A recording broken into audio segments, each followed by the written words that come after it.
Conduis-nous, Saint-Esprit, conduis-nous, nous sommes prêts à te suivre. Emmène-nous dans ton plan.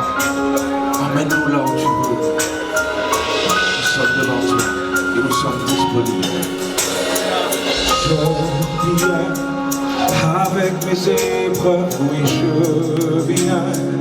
Avec mes fardeaux, oui je viens. Avec ma tristesse, mais je viens pour t'adorer. Je viens après ta présence, oui je viens. Cherchant ta vie en moi, je viens être restauré, car je viens pour t'adorer. Et qui est puissant comme toi, je n'ai trouvé personne. Qui est grand comme toi, je n'ai trouvé personne. Qui est fort comme toi, je n'ai trouvé personne. Je n'ai trouvé personne qui soit comme toi. Encore. Et qui est puissant comme toi, je n'ai trouvé personne. Et qui est grand comme toi, je n'ai trouvé personne. Et qui est fort comme toi, je n'ai trouvé personne. Je n'ai trouvé personne qui soit comme toi. Ensemble, je viens. Avec tes épreuves, oui je viens. Avec mes fardeaux, Oui je viens. Avec ma tristesse, mais Seigneur, je viens.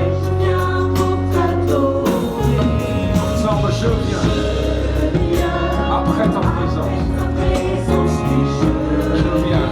Cherchant ta vie en moi, je viens être restauré. Alors le Seigneur te dit, est-ce que tu connais tes priorités aujourd'hui? Dans la multitude d'idées, dans la multitude de projets que tu as, dans la multitude de choses que tu aimerais développer et faire, quelle est la priorité? Est-ce que tu peux répondre à cette question? Et si tu ne peux pas répondre à cette question immédiatement, alors c'est ce que tu es venu chercher ce soir.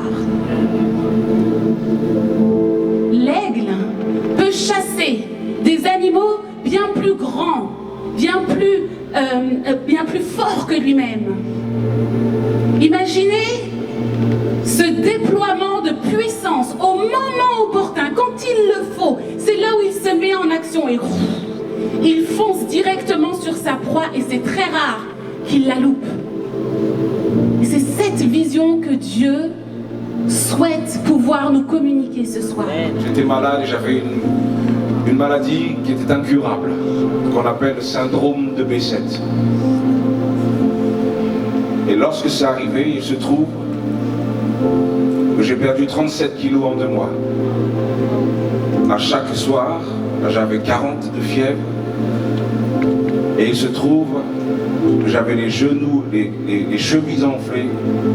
J'avais également des aftes dans la bouche, dans le ventre et dans les parties génitales. À ce moment-là, j'ai passé vraiment un mauvais moment. Le grand problème, c'est que cette maladie commençait sérieusement à m'handicaper.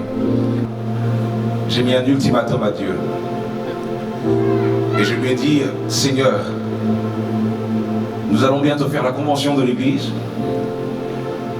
Et je veux qu'à la fin de cette convention, tu puisses me guérir.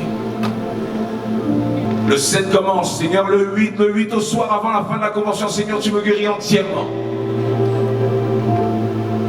Le 8 arrive, le 9, le 10, le 11, rien ne se passe. Vous savez, parfois, on a envie que notre vision des choses soit celle de Dieu. Et c'est pour cela que c'est important d'être dans le rythme de Dieu, d'être dans la fréquence du Saint-Esprit. Rien d'autre que la cible, rien d'autre que la Bible. Réaliser le but de ma vie, rédiger mon livre. Écrit depuis la fondation, mais accompli en Christ. Ne mange pas des autres fruits, si ce n'est celui de la réussite. Réussite, si tu vis les versets que tu récites, et si tu es satisfait de ta situation, qu'en est-il de Christ? Aigle aux yeux affûtés, contre Jacob tu as lutté, comme Ricardo Apollon, comme Élie Macroche j'ai quitté, du Saint-Esprit habité, il va falloir t'habituer à vivre une vie de faveur et faire plus que de le chanter même en chantier, parce que Jésus est le contremaître. Et ce qu'il a commencé en toi, il ne pourra pas permettre que cette œuvre n'aboutisse pas, il finit toujours, n'est-ce pas? Il a décidé d'utiliser le fruit de sa réussite, toi.